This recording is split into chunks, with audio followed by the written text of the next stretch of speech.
औज़ुबिल्लाहिमिनश्शैतानिर्रजीम बिस्मिल्लाहिर्रहमानिर्रहीम। Welcome back to free maths YouTube channel. आज हम इस वीडियो लेक्चर में इंटर क्लास की mathematics book unit number 5 differentiation of vector functions, इसमें आज हम लेक्चर नंबर 1 में जो है इसको डिफ़ाइन करेंगे, सॉल्व भी करेंगे इसके साथ। तो सबसे पहले हम इसका थोड़ा इंट्रोडक्शन पढ़ लेते हैं। तो इंट्रोडक्शन में पहले हमारे पास वेक्टर वैल्यूड फंक्शंस क्या होते हैं। तो वेक्टर वैल्यूड फंक्शंस का मतलब ये होता है कि फॉर एग्ज़ाम्पल आपके पास कोई भी एक फ़ंक्शन जो मिला हुआ है, अगर आपका फंक्शन है उसकी अगर आपके पास range for example set of real numbers हैं और उसी के आपके पास जब डोमेन भी सेट ऑफ रियल नंबर्स हो जाए तो फिर हम इसको क्या कहते हैं, ये जो आपके पास स्केलर फंक्शन इसको आप कह सकते हैं। फिर मतलब कि रियल नंबर्स आपके पास रेंज भी रियल नंबर है तो डोमेन भी आपके पास क्या है, रियल नंबर्स ही है, तो इसको आप स्केलर वैल्यूड फंक्शंस कह सकते हैं, स्केलर वैल्यूड फंक्शंस। ठीक है, इसमें थोड़ा सा फ़र्क बस इन दोनों में यही है। और अगर आपके पास दूसरा कोई function for example G function है आपके पास, ठीक है, आपके पास range set of real number से, लेकिन अब आपके पास डोमेन में जो है वो आपके पास क्या आ रहा है, वो वेक्टर्स आ रहे हैं। ठीक है, तो फिर अब जब डोमेन में आपके वेक्टर्स आ जाएं तो फिर हम इसको क्या कहते हैं कि ये वेक्टर फंक्शन है आपके पास, वेक्टर वैल्यूड फंक्शंस या वेक्टर फंक्शन आप इसको कह सकते हैं। ठीक है, तो इसका सिंपल इंट्रोडक्शन ये था। अब हम इसमें क्या फाइंड करेंगे, इसका हम इस एक्सरसाइज में हम डोमेन भी फाइंड करेंगे। ठीक है, तो सबसे पहले आपके पास क्या कि एक फ़ंक्शन जो वेक्टर वैल्यूड फंक्शन हम इस बुक में जो डिफ़ाइन कर रहा है वो आर ऑफ टी के साथ कर रहा है। मिसाल के तौर पे आपके पास फंक्शंस काफ़ी हैं, F of T I plus G of T J है फॉर एग्ज़ाम्पल, और फिर प्लस एच ऑफ टी और के है आपके पास। तो अब आपके पास ये क्या है कि एफ जी और एच जो फंक्शंस हैं वो इनको आप क्या कह सकते हैं, ये कंपोनेंट्स हैं आपके पास, क्योंकि 3 डायमेंशनल हैं, आपको पता है। आई जे के एक्स एक्सिस वाई एक्सिस और जेड एक्सिस पे ये डिफ़ाइन होते हैं। तो इसको हम क्या कहते हैं, अभी ये आपके पास क्या है, वेक्टर वैल्यूड फंक्शन है आपके पास, कंपोनेंट्स। अच्छा, इसका हम डोमेन कैसे फाइंड करेंगे इस एक्सरसाइज में। तो डोमेन जो हम इसका फाइंड करेंगे, डोमेन आर ऑफ टी, उसका बिल्कुल आसान सा मेथड है कि हम क्या करेंगे, ये जो हमारे पास कंपोनेंट्स गिवन है इन सब के डोमेन ऑफ एफ इंटरसेक्शन करेंगे, फिर डोमेन ऑफ जी फंक्शन, और फिर इंटरसेक्शन करेंगे डोमेन ऑफ एच फंक्शन। तो जब इनकी हम इंटरसेक्शन करेंगे तो हमारे पास क्या मिल जाएगा, ये आपके पास डोमेन फाइंड हो जाएगा। ठीक है, अच्छा चलिए उसके बाद हम चल रहे हैं, इन फंक्शंस के ऊपर हम लिमिट भी फाइंड कर सकते हैं। तो लिमिट हम कैसे फाइंड करेंगे, ये भी बहुत ही आसान तरीका है, आप लिमिट्स में पढ़ के आए चैप्टर नंबर 2 में। तो जब आपके पास लिमिट कह रहा है कि आप फाइंड करें लिमिट, ठीक है, T tends to, for example A है आपके पास, कहीं पे भी है, ठीक है, vector valued function R of T, तो इसकी लिमिट हम कैसे फाइंड करेंगे, इन सब के ऊपर आप अलग अलग से क्या करेंगे, लिमिट डिफाइन करेंगे, मतलब सॉल्व करेंगे। Limit T tends to A F of T के ऊपर करेंगे, ठीक है, और फिर plus limit T tends to A, और फिर जी ऑफ टी के ऊपर आप क्या करेंगे, ये फाइंड करेंगे, और फिर plus limit T tends to A, और ये आपका एच ऑफ टी के ऊपर आप अलग से ये लिमिट फाइंड करेंगे। तो ये तरीका है आसान सा, बिल्कुल आसान तरीका है लिमिट फाइंड करने का। अच्छा, उसके बाद हम वेक्टर्स कंटिन्यूअस, जैसे फंक्शंस कंटिन्यूअस होते हैं, अब वेक्टर्स जो कंटिन्यूअस होते हैं वो कहाँ पे होते हैं, vectors continuous at T is equal to A if. अच्छा, कंटिन्यूअस तब होते हैं जब आपको पता है, आप बिल्कुल सिंपल पढ़ के आए फंक्शंस वाले चैप्टर में, कि फंक्शन कब कंटिन्यूअस होता है कि जब उसकी वैल्यू और उसके लिमिट की जो वैल्यू होती है वो जब बराबर हो जाए तो फिर ये आपके फंक्शंस कंटिन्यूअस होते हैं। तो यहाँ पे भी बिल्कुल वैसा ही है, वेक्टर्स कंटिन्यूअस कब होते हैं, जब आपके पास किसी भी वेक्टर वैल्यूड के ऊपर आप ए लिमिट पुट कर रहे हैं तो ये बराबर होगी किसके, अगर लिमिट टी टेंड्स टू ए, इसी के ऊपर आप, तो जब इन दोनों की वैल्यू बराबर हो जाएगी तो फिर हम इसको क्या कहेंगे, ये आपका वेक्टर जो है वो आपका कंटिन्यूअस है, ठीक है। और आपको जवाब जो है ना लिमिट कोई भी ना कोई लिमिटेड नंबर मिल जाएगा, ठीक है, लिमिट में यहाँ पे आपके पास। तो बहुत ही आसान सा तरीका है इसको फाइंड करने का, हल करने का। तो चलिए हम एक्सरसाइज नंबर 5.1 के ऊपर चल रहे हैं। तो उसमें क्वेश्चन नंबर 1 क्या कह रहा है, हम इसको फाइंड करते हैं। तो 5.1 में क्वेश्चन नंबर 1 है, find the domain of vector functions आपके पास मिले हुए हैं, इनका आपने क्या करना है, डोमेन फाइंड करना है। तो बहुत आसान तरीका है इस डोमेन फाइंड करने का। सबसे पहले हम जो है ना लेट कर लेते हैं कि ये आपके पास जो भी कंपोनेंट्स हैं हम इसको हम कहते हैं कि ये आपका फर्स्ट जो है वो आपका एफ ऑफ टी के बराबर है 2t, ठीक है। उसके बाद अगला जो फंक्शन है जी ऑफ टी के बराबर कर रहे हैं -3t, और अगला जो है वो हम क्या किसके बराबर कर रहे हैं, for example H of T के बराबर कर रहे हैं, वो आपका है 1/t। अच्छा, अब हम डोमेन कैसे फाइंड करते हैं। सबसे पहले हम इसका अलग से डोमेन फाइंड करेंगे, इसका अलग से और इसका अलग से, फिर इनकी इंटरसेक्शन करेंगे। तो डोमेन ऑफ एफ, ठीक है, ये किसके बराबर होगा। डोमेन का मतलब होता है कि यहाँ इस फंक्शन में 2t के ऊपर कौन सी वैल्यूज़ पे ये फंक्शन जो होगा वो डिफाइंड होगा, वो उसका डोमेन होगा।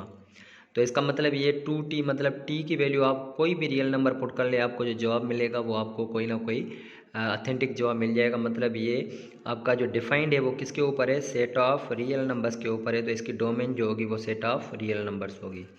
इसी तरीके से domain of G of T, इसकी जो डोमेन मिलेगी वो कहाँ पे मिलेगी, इसकी भी सेम ही हर रियल नंबर के ऊपर ये आपका ये फंक्शन क्या होगा, वेक्टर वैल्यूड फंक्शन जो है वो आपका डिफाइंड होगा। तो यहाँ पे भी आपके पास डोमेन इसकी क्या मिल जाएगी, सेट ऑफ रियल नंबर्स। अच्छा, अभी यहाँ इसके ऊपर H of T is equal to 1/t। अब यहाँ पे जब इसकी डोमेन हम फाइंड करेंगे, डोमेन एच ऑफ टी जब फाइंड करेंगे तो इसके ऊपर हर रियल नंबर के ऊपर ये वैल्यू डिफाइंड नहीं होगी, क्योंकि जब हम यहाँ पे 0 पुट कर देंगे तो 1/0 इन्फिनिटी मतलब अनडिफाइंड टर्म मिल जाएगा। इसका मतलब ये है कि इसकी डोमेन जो मिलेगी वो सेट ऑफ रियल नंबर मिलेगी, लेकिन किसके बगैर, 0 के बगैर, ठीक है। अब हमारे पास यहाँ पे ये होगा। उसके बाद हम क्या करेंगे, डोमेन ऑफ, ठीक है, आर ऑफ टी हम फाइंड कर रहे हैं। तो आर ऑफ टी में क्या करते हैं, इसका डोमेन सेट ऑफ रियल और फिर इंटरसेक्शन जी ऑफ टी का यहाँ पे सेट ऑफ रियल नंबर, और इंटरसेक्शन करते हैं हम क्या, सेट ऑफ रियल नंबर -0, ठीक है। तो यहाँ पे आपको इसका डोमेन मिल जाएगा। तो इसका डोमेन क्या मिल जाएगा, इसकी इंटरसेक्शन करेंगे तो सेट ऑफ रियल नंबर्स मिल जाएंगी, और फिर इसको इसके साथ आप कंपेयर मतलब इंटरसेक्शन करेंगे तो आपका जो जवाब मिलेगा वो आपका डोमेन आर ऑफ टी जो मिल जाएगा वो मिल जाएगा ये आर माइनस किसके बगैर, 0 के बगैर। तो ये आपका फर्स्ट का आंसर हो गया। बहुत आसान तरीका है। चलिए अब क्वेश्चन नंबर इसके 2 पे चल रहे हैं। तो 2 में कह रहा है कि आर ऑफ टी आपके पास फंक्शन है। इसी तरीके से हम लेट करते जाएंगे। लेट कह रहे कि ये आपका फर्स्ट जो है एफ ऑफ टी वो साइन टी के बराबर है, और फिर अगला जो है वो जी ऑफ टी वो किसके बराबर है, वो कॉस टी के ऊपर है, और फिर एच ऑफ टी जो है वो, अच्छा, टेन किसके बराबर होता है, sine T over cos T, ठीक है। हम यहाँ पे इसको डिफाइन कर सकते हैं। तो अब यहाँ पे इसका अलग अलग से डोमेन पहले फाइंड कर लेंगे। तो डोमेन ऑफ एफ, ये फंक्शन कहाँ पे डिफाइंड होगा, टी की वैल्यू आप जो भी रखेंगे वो आपके पास ये फंक्शन डिफाइंड होगा, मतलब कि इसका डोमेन आपको मिल गया सेट ऑफ रियल नंबर्स। अच्छा, जी ऑफ टी का डोमेन, जी का कॉस टी के ऊपर, मतलब यहाँ पे जो भी वैल्यू टी की आप पुट करेंगे तो आपको जवाब जो मिलेगा वो डिफाइंड ही होगा, ठीक है। अच्छा, अब इसके ऊपर जब हम यहाँ पे टी की वैल्यू जब यहाँ पे 0 पुट कर देंगे, ठीक है, तो आपको पता है यहाँ पे कहीं ना कहीं पे यहाँ पे कॉस टी की वैल्यू हमें क्या मिल जाती है, यहाँ पे आपके पास 0 मिल जाती है। तो ये फंक्शन आपका क्या हो जाएगा, ये अनडिफाइंड फंक्शन हो जाएगा। इसका मतलब यहाँ पे कि इसकी जो डोमेन मिलेगी, डोमेन ऑफ एच, ठीक है, इसकी जो डोमेन मिलेगी आपके पास यहाँ पे कुछ अच्छा, चैप्टर नंबर 2 लिमिट और फंक्शंस में आप पढ़ के आए कि इसमें सब मतलब रियल नंबर्स आप पुट करेंगे, लेकिन ऑड मल्टीपल्स ऑफ π/2, मतलब यहाँ पे n+1 करेंगे, ठीक है, और फिर मल्टीप्लाई π/2। यहाँ पे n बिलोंग्स टू आपके पास इंटीजर्स कह रहा है, तो ये आपके पास इसकी कॉस की क्या है, मतलब ये यहाँ पे डोमेन मिल जाएगी, ठीक है। ऑड मल्टीपल्स मतलब यहाँ पे जो भी वैल्यू पुट करेंगे आपको क्या मिलेगा, यहाँ पे n की वैल्यू अगर 1 पुट करेंगे तो आपके पास 8 मिल जाएगी, 2 पुट करेंगे तब भी आपके पास 8 ही मिल जाएगा। तो डोमेन इसका ये मिल गया। अब हम क्या कर रहे हैं कि हम डोमेन असल में फाइंड किसका करना चाहते हैं, डोमेन ऑफ ये जो हमारे पास R ऑफ t है। तो सबसे पहले इसका f का डोमेन क्या मिला था, सेट ऑफ रियल, फिर इंटरसेक्शन इसका भी सेट ऑफ रियल और फिर इंटरसेक्शन r माइनस और ये आपका पूरा पूरा फंक्शन n+1 और π/2 where n belongs to integers. ठीक है। अच्छा, अब इसका डोमेन क्या मिल जाएगा, हम यहाँ पे इनकी इंटरसेक्शन कर लेते हैं। तो इंटरसेक्शन में आपको पता है कि इन दोनों की इंटरसेक्शन रियल होगी और इनकी इंटरसेक्शन जब हम करेंगे तो ये आपका जो आंसर मिल जाएगा वो r-2n+1 और मल्टीपल से आपका π/2 where n belongs to integers. ठीक है। तो ये आपका डोमेन मिल गया इस फंक्शन का। तो चलिए अब इसके क्वेश्चन नंबर 3 के ऊपर चल रहे हैं। क्वेश्चन नंबर 3 में आपके पास इसी तरीके से आप हल करते जाएंगे, इसका कोई और मेथड नहीं है। तो हम इसको लेट कर रहे हैं कि ये f ऑफ t जो है वो आपके पास 1 - t है और g ऑफ t जो है वो आपके पास क्या है, √t है और उसके बाद h ऑफ t जो है वो आपके पास क्या है, 1/t² है।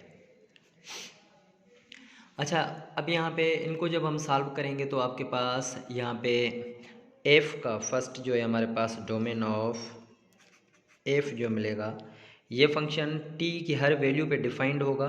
ठीक है। इसका मतलब कि आपके पास ये set of all real numbers हैं और इसी के साथ डोमेन ऑफ g। अब अच्छा, यहाँ पे आप क्या करेंगे, जब भी आप निगेटिव वैल्यू लेंगे, ठीक है, आपके पास अगर यहाँ पे क्या आ रहा है कि निगेटिव जब भी आप वैल्यू लेंगे तो आपके पास ये सेट ऑफ रियल नंबर्स की डोमेन रियल नहीं मिलेगी, क्योंकि निगेटिव में आयोटा बाहर आ जाएगा, वो इमेजिनरी नंबर हो जाएगा।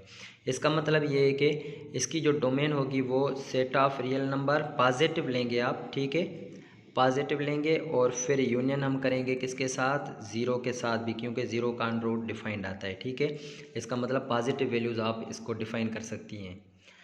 इसी के ऊपर h of t, domain of h वो किसके बराबर होगा, 1/t। अच्छा, यहाँ पे ज़ीरो पुट करेंगे तो ज़ीरो अनडिफाइंड हो जाएगा। इसका मतलब ये कि all real numbers without zero, ये आपके पास डोमेन है। तो अब हम डोमेन फाइंड करेंगे। डोमेन किसका फाइंड कर रहे हैं, r ऑफ t का ओरिजिनल। तो इसका डोमेन f का क्या है, सेट ऑफ रियल। इंटरसेक्शन हम करेंगे सेट ऑफ रियल पॉजिटिव और ज़ीरो के साथ और फिर इंटरसेक्शन अगले का सेट ऑफ रियल और ज़ीरो के बगैर। ठीक है। अब जब इनको आप इंटरसेक्शन करेंगे, बहुत ही आसान है, आप इंटरसेक्शन जब करेंगे तो आपका जो जवाब मिल जाएगा वो क्या मिल जाएगा आपके पास यहाँ पे। अब इन दोनों की पहले आप दोनों की इंटरसेक्शन कर लें। ठीक है, उसके बाद आप इनकी कर लेना। तो रियल और पॉजिटिव रियल, तो मतलब पॉजिटिव रियल ही आपको मिलेंगे और निगेटिव इसमें ज़ीरो कह रहे कि काट दें। ठीक है, बाकी आपके पास क्या बचेगा, r पॉजिटिव मिलेगा। इसका मतलब कि ये इसकी डोमेन आपके पास r पॉजिटिव है। तो इसी का आप लास्ट क्वेश्चन है 4, उसके ऊपर चल रहे हैं हम। तो इसी का 4 है, g ऑफ t आपके पास मिला हुआ है। इसको भी इसी तरीके से सॉल्व करेंगे जैसे हम पिछले सवाल करके आए हैं। सॉल्यूशन में लेट हम करेंगे f ऑफ t बराबर है आपके पास cos t और g ऑफ t आपके पास ऑलरेडी मिला हुआ है, तो इसको आप f ऑफ t उसके बाद आप k ऑफ t कर दें। ठीक है, वो किसके बराबर है, माइनस कॉट और उसके बाद h ऑफ t इसका आप नाम दे दें, वो किसके बराबर। अच्छा, कॉसिक किसका इन्वर्स है, कॉसिक जो है वो 1/sin के बराबर होता है। ठीक है, तो ये 1/sin हो गया। अब इनके ऊपर मतलब डोमेन फाइंड करेंगे, डोमेन ऑफ f फाइंड करेंगे। किसके ऊपर डिफाइन हो रहा है, हर पॉजिटिव वैल्यू के ऊपर ये आपका ये डिफाइन हो रहा है। ठीक है, तो इसका मतलब ये है कि आपके पास इसकी फर्स्ट f की जो डोमेन मिल गई वो रियल नंबर्स। अच्छा, माइनस कॉट जो है वो किसके ऊपर डिफाइन होगी, तो माइनस कॉट जो है वो आपका किसके ऊपर डिफाइन होगा, यहाँ पे ये भी हर रियल नंबर के ऊपर डिफाइन होगा। इसका मतलब कि डोमेन के जो है वो उसकी भी आपके पास क्या, ऑल रियल नंबर्स।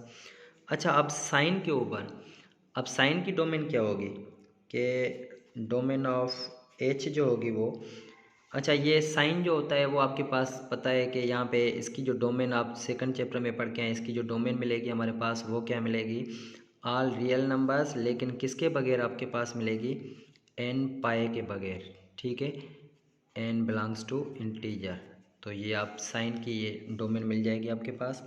अब डोमेन जब आप फंक्शन का फाइंड कर रहे हैं, कौन सा फंक्शन है, डोमेन जी ऑफ टी ये इसका, तो इसकी इंटरसेक्शन करेंगे आर और रियल नंबर, इंटरसेक्शन हम जब इसकी करेंगे तो रियल नंबर एन पाए और यहाँ पे N belongs to integer. Real की इंटरसेक्शन रियल के साथ रियल और फिर इनकी इंटरसेक्शन करेंगे तो आपका जो जवाब मिल जाएगा वो आपके पास रियल नंबर इसके बगैर होगा एन पाए, ठीक है, एन बिलोंग्स टू जेड। तो ये आपका क्वेश्चन नंबर 1 कंप्लीट हो गया। तो अब हम चल रहे हैं क्वेश्चन नंबर 2 के ऊपर। तो क्वेश्चन नंबर 2 में कह रहा है कि आपने लिमिट फाइंड करनी है, find limit of vector function, ठीक है। तो बहुत आसान तरीका है, लिमिट आप सेकंड चैप्टर में आप पढ़ के आए। तो हम क्या करेंगे, सबसे पहले लिमिट दोनों तरफ से ले लें। लिमिट आपके पास क्या है, t टेंड्स टू 0 है और r ऑफ t। इसी तरीके से हम इंट्रोडक्शन पे पढ़ के आए थे कि लिमिट जब आप पुट करेंगे तो हर टर्म के ऊपर लिमिट आप पुट करेंगे, मतलब e-1 के ऊपर आप अलग से पुट करेंगे और उसके बाद अगले टर्म के ऊपर जो प्लस √3 प्लस टी है और माइनस √3 अपान में 3t, इसके ऊपर आप क्या करेंगे, अलग से लिमिट पुट करेंगे t टेंड्स टू 0। और इसी के साथ अगला जो टर्म है वो आपके पास क्या है, लिमिट t टेंड्स टू 0, ये आपका है 1/90 प्लस 1 के। सबके ऊपर आप अलग लिमिट पुट करेंगे। तो अब हम लिमिट कैसे पुट करेंगे, लिमिट आप उसी के ऊपर पुट करें, यहाँ पे डिफाइन हो रहा है, ठीक है। तो यहाँ पे e के ऊपर पावर लिमिट अप्लाई कर रहे हैं तो 3 × 0 क्या हो जाएगा, 0 माइनस का 1 हो जाएगा। यहाँ पे देखें डिनोमिनेटर में t है तो जब 0 पुट करेंगे तो ये अनडिफाइंड हो जाएगा, ठीक है। इसका मतलब ये है कि हम इसको थोड़ा सिंप्लीफाई करेंगे। सिंप्लीफाई कैसे करेंगे, इसको हम आप पढ़ के आए कि रेशनलाइज इसको करेंगे, रेशनलाइज करेंगे तो इसका जो न्यूमरेटर है उस प्लस माइनस है तो इसको प्लस के साथ मल्टीप्लाई करेंगे तो ये इसका फार्मूला बन जाएगा ऊपर। तो √3 प्लस टी माइनस √3, ठीक है। इसको हम मल्टीप्लाई करेंगे सी के कंजुगेट के साथ तो ये हो जाएगा 3 प्लस टी और प्लस √3 और नीचे मल्टीप्लाई करा देंगे, ये हो जाएगा 3t और ये अंडर रूट में 3 प्लस टी प्लस √3। अच्छा, ये तो डिफाइंड हो रहा है, ठीक है। तो इसी के ऊपर आप डायरेक्ट पुट कर लें तो ये हो जाएगा 1/, ये 9 × 0 0 हो जाएगा और प्लस का 1 हो जाएगा, ये आपका k। तो इसमें फार्मूला बन रहा है, आपको पता है कि e⁻0 किसके बराबर है, वो आपका -1 के बराबर है, ठीक है। इसका फार्मूला बन जाएगा, ये आपके पास आए प्लस ये √3 प्लस टी इसका होल स्क्वायर माइनस √3 का भी होल स्क्वायर अपान में आपके पास फंक्शन जो है सेम रख लें, ठीक है। 3 प्लस टी क्या करना है कि नीचे से आपने टी जो है वो ख़त्म करनी है। 1/1 किसके बराबर होता है, 1 के, तो 1 के आप रख लें, ठीक है। अब इसको सिंप्लीफाई करेंगे तो 1 - 1 ये आपका क्या मिल जाएगा आंसर, ये हो जाएगा 0। आए आप रखें ना रखें फ़र्क नहीं पड़ रहा, प्लस √ ये ख़त्म हो जाएगा 3 प्लस टी और माइनस ये स्क्वायर √ ख़त्म हो जाएगा 3 अपान में 3t 3 प्लस टी और प्लस का अंदर में आपका बच जाएगा √3, ठीक है, और प्लस का के आपका बच गया। यहाँ से 3 3 कैंसिल, टी यहाँ से कैंसिल हो जाएगा तो आपका जो जवाब मिलेगा वो मिल जाएगा, आय को छोड़ दें क्योंकि 0 है। उसके बाद आपका आंसर जो बचेगा वो आपका 1/3 और √3 प्लस टी और प्लस का 3 प्लस का के। अच्छा, यहाँ पे लिमिट रखते आना क्योंकि हमने लिमिट अभी तक ये अप्लाई नहीं की है तो हम रखते चलेंगे। अब हम जो है ना अप्लाई लिमिट कर रहे हैं, ठीक है। अप्लाई कर दें इसके ऊपर लिमिट क्योंकि अब आपके पास ये डिफाइंड हो गया। लिमिट जब अप्लाई करेंगे तो ये हो जाएगा 1/3, ठीक है, और उसी के ऊपर ये √ में 3 प्लस 0, ठीक है, और फिर प्लस √3 और प्लस का के, तो ये हो जाएगा 1/में यहाँ पे 1√3 ठीक है। जब इनको आप जमा करेंगे तो कितना हो जाएगा आपके पास 2√3 हो जाएगा, ठीक है। अब ये मल्टीप्लाई हो रहा है तो आप इसको जब हल करेंगे तो ये हो जाएगा 1/2 3 हो जाएगा और √3, और ये किसका हो जाएगा जे का, और के वाला आपके पास कंपोनेंट जो है वो आपका सेम रहेगा, ठीक है। तो ये आपकी हो गई इसकी लिमिट। तो इसी के हिसाब से हम चल रहे हैं अगले क्वेश्चन के ऊपर। तो अगला तीसरा सवाल है, आपके पास u v आपके पास वेक्टर फंक्शन है, h जो है वो आपके पास क्या है, स्केलर फंक्शन है। आपने ये 4 फाइंड करने हैं तो बहुत आसान है। लिमिट हम पढ़ के हैं कि लिमिट सबसे पहला हम सॉल्व कर रहे हैं। तो जब हम लिमिट क्या है यहाँ पे पुट कर रहे हैं, ठीक है। लिमिट t टेंड्स टू 0, अंदर फंक्शन रख लें। अब u ऑफ t आपके पास क्या है, t²i-2j, ठीक है। फिर प्लस v ऑफ t आपके पास क्या है, 2ti-5k के लिमिट जो है वो हम क्या करते हैं, अलग अलग लेते हैं, ठीक है। Limit t tends to 0 first component के ऊपर अलग से दे रहे हैं, ठीक है। आप सेकंड फंक्शन पे लिमिट अलग से लेंगे, ठीक है। प्लस के limit t tends to 0 2ti-5k के ऊपर जहाँ पे t होगा वहाँ पे 0 पुट कर दें, ठीक है। तो ये 0i हो जाएगा, ठीक है। इसको आप यहाँ पे लिमिट पुट करेंगे तो 0 का स्क्वायर 0 ही होगा, मतलब ये 0i हो जाएगा। और फिर -2j ये सेम रहेगा, प्लस लिमिट 2t है मतलब ये 0 हो जाएगा। उसके बाद फिर -5k के साथ कुछ भी नहीं है तो यहाँ पे हमें इसको ऐसे ही रखेंगे। तो ये हो जाएगा माइनस का 2j और ये माइनस के कितने हो जाएंगे 5k हो जाएंगे। तो अब इसमें देखें आगे सॉल्व नहीं हो रहा क्योंकि इनमें सब में क्या है आपके पास जे वाले कोई भी वैल्यू नहीं है, के वाली और कोई भी वैल्यू नहीं है। तो ये आपका आंसर हो गया इसका। अब इसका अगला जो है वो उसमें डॉट प्रोडक्ट है, ठीक है। तो आप वेक्टर्स की डॉट प्रोडक्ट ऑलरेडी पढ़ के आए हैं। इसमें हम क्या करेंगे, लिमिट t टेंड्स टू आपके पास क्या है 1 है, अंदर फंक्शन जो है u ऑफ t कौन सा है आपके पास t²i और माइनस क्या 2j, ठीक है। और फिर plus dot v of t आपके पास क्या है सेम 2ti-5k। अच्छा, अगर आप इसमें पहले डॉट प्रोडक्ट हल करें फिर लिमिट पुट करें तब भी आप इसको कर सकते हैं, नहीं तो आप इसको क्या कर लें अलग अलग से आप पहले जो है ना लिमिट पुट कर दें।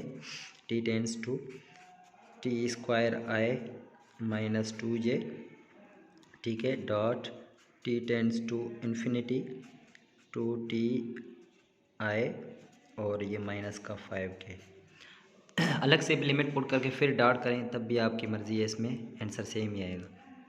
टी के ऊपर जब 1 पुट करेंगे 1 का स्क्वायर 1 हो जाएगा, मतलब i मिल जाएगा, -2j ये सेम हो जाएगा। डॉट टी के ऊपर 1 पुट करेंगे तो 2 1 ज़ा 2 i मतलब, और माइनस का ये 5 हो जाएगा। डॉट प्रोडक्ट में i वाले कंपोनेंट आपस में होते हैं और j वाले और k वाले आपस में होते हैं। तो i डॉट i करेंगे तो 2 ही होगा, ठीक है। i डॉट i आपको पता है कि 1 के बराबर होता है, i डॉट i 1 के, और j डॉट j भी आपका 1 के बराबर, और k डॉट k भी आपके पास 1 के बराबर। तो 2i इंटू i कितने 2 हो जाएंगे। उसके बाद j वाला कोई भी कंपोनेंट नहीं है, ठीक है। तो j वाला मल्टीप्लाई जब i के साथ होगा 0 हो जाएगा, k के साथ भी होगा तब भी 0 हो जाएगा। इसी के साथ फिर मतलब इसका जो आंसर आएगा वो आपके पास सिर्फ 2 ही आएगा, ठीक है। तो ये इसका सेकंड हो गया। तो इसका जो थर्ड पार्ट है इसमें limit tends to 1 u of t cross. अब क्रॉस में हम क्या करेंगे, अब इसमें भी सेम तरीका, आप लिमिट अलग से पुट करके क्रॉस करें या पहले क्रॉस प्रोडक्ट करें उसके बाद लिमिट पुट कर दें। तो अलग अलग से कर रहे हैं, ठीक रहेगा। लिमिट t टेंड्स टू 1 पहले फंक्शन के ऊपर आप पुट करेंगे t²i-2j, cross limit t tends to 1 put करेंगे अगले फंक्शन के ऊपर -5k। तो जब लिमिट आप यहाँ पे अप्लाई कर दें, लिमिट पुट करेंगे 1 तो क्या मिल जाएगा आपके पास, ये आपके पास हो जाएगा 1 का स्क्वायर 1 मतलब i मिल जाएगा, ठीक है। -2j सेम रहेगा।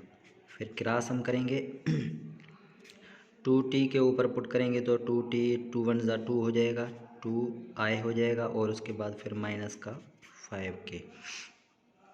अच्छा, अब इसको हम कैसे सॉल्व करेंगे, आपको पता है कि क्रॉस प्रोडक्ट कैसे फाइंड करते हैं। आप यहाँ पे क्या रखते हैं, i j और k रखते हैं। उसके बाद इसमें फर्स्ट आपके पास i में क्या है, आपके पास i जो है वो आपके पास 1 है और j आपके पास -2k नहीं है तो आप 0 पुट कर दें। अगला जो आपके पास वेक्टर है वो है उसका 2 है और इसमें j नहीं है आपके पास, k का -5 है।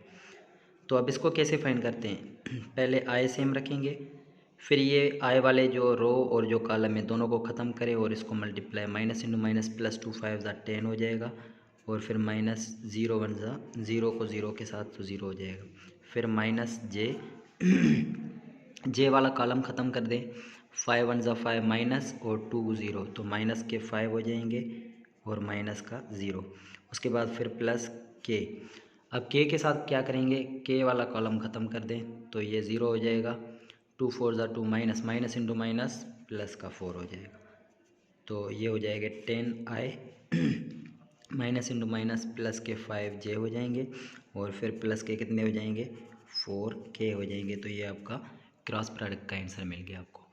तो अब लास्ट पे चल रहे हैं इसी के ऊपर। अब इसका जो लास्ट पार्ट है बहुत आसान सवाल है ये, तो इसमें भी हम क्या करेंगे, सबसे पहले लिमिट t टेंड्स टू 5, ठीक है। पहले h क्या है आपके पास, तो ये h जो स्केलर t 3t आपके पास मिला हुआ है। फिर आपके पास u ऑफ t जो मिला हुआ है वो u ऑफ t आपके पास क्या मिला हुआ है, same function t square i -2j। Limit अलग से पुट कर दें, लिमिट t टेंड्स टू 5, पहले 3t के ऊपर पुट करें और फिर लिमिट t टेंड्स टू 5, अब इसके ऊपर t स्क्वायर i और -2j के ऊपर पुट कर दें। फिर ये सिंपल मल्टीप्लिकेशन ही है, जब इसके ऊपर पुट करेंगे तो ये कितने हो जाएंगे, 15 हो जाएंगे, ठीक है। 5 3 15। उसके बाद फिर इसमें जब आप पुट करेंगे t का स्क्वायर तो 25 हो जाएगा i और फिर माइनस के 2j सेम हो जाएंगे। तो जब इनको आप मल्टीप्लाई करेंगे तो कितना हो जाएगा आपके पास, 25 को 15 के साथ मल्टीप्लाई करें, ठीक है। तो जब इनको आप मल्टीप्लाई करेंगे तो कितने मिल जाएंगे, 375 और ये आए माइनस 15 2 30j हो जाएंगे। तो ये आपके पास ये आंसर हो गया। तो आज के हम इस वीडियो लेक्चर में हमने जो है ना वो क्वेश्चन नंबर 3 कर लिए हैं। तो अब अगले वीडियो में हम जो है ना इसके अगले सवाल हल करेंगे। अगर आपको ये वीडियो अच्छी लगी तो प्लीज़ हमारे चैनल को फ्री मैथ्स यूट्यूब चैनल को लाइक और सब्सक्राइब करें। और अगर आपको नोट्स चाहिए तो प्लीज़ इसके ऊपर आप व्हाट्सएप अपना जो है ना मैसेज छोड़ दें, आपको इसके नोट्स भी मिलते जाएंगे। तो तब तक के लिए इजाज़त दीजिए, अल्लाह हाफिज़।